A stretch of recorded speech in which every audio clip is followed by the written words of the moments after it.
You just saw Stephen A. Smith guest hosting on PTI, and he joins us now here on SportsCenter. Stephen A., I'm going to ask you to give some thoughts and a bit of a dual approach. First, I want you to tell me how Westbrook and Harden Part 2 could be successful.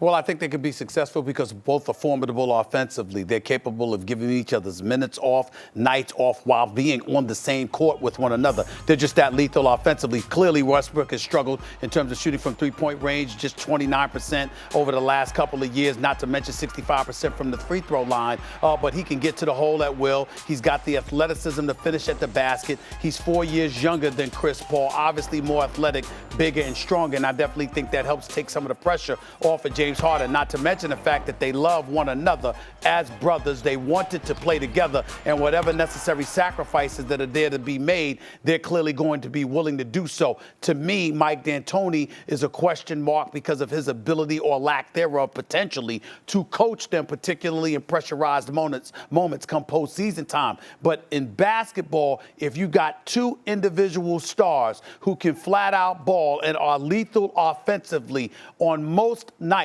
that's going to leave you successful, and that's why I assume that the Houston Rockets are going to be no different. Okay, so some hopeful optimism there. Let's give them a dose of pessimism. What could go wrong?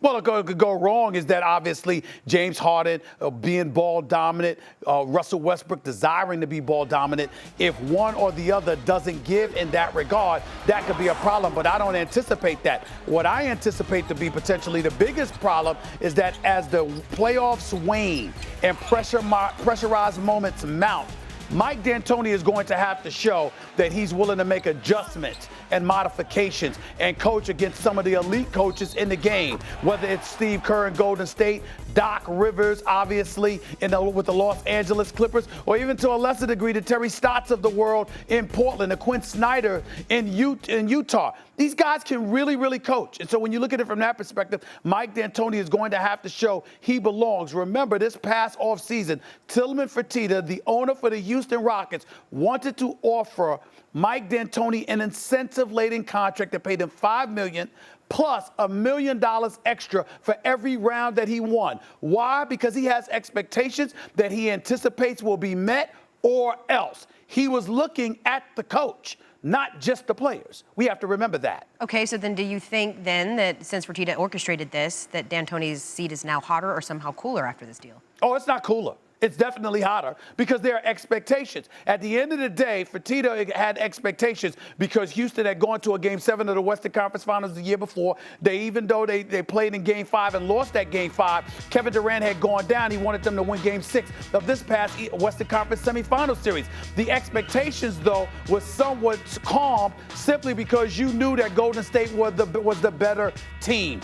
In this particular instance, he believes they've upgraded Chris Paul, although he's thankful for Chris Paul's service. He's 4 years older than a Russell Westbrook. Obviously not the same kind of athlete that Russell Westbrook is. And the pairing of James Harden with Russell Westbrook, which is clearly something James Harden wanted, definitely comes with expectations for Harden, for GM Daryl Morey, and definitely for Coach Mike D'Antoni, because Tillman Fertitta does not play. The man is not playing games. I don't know how many times I got to say this to people. He's not playing.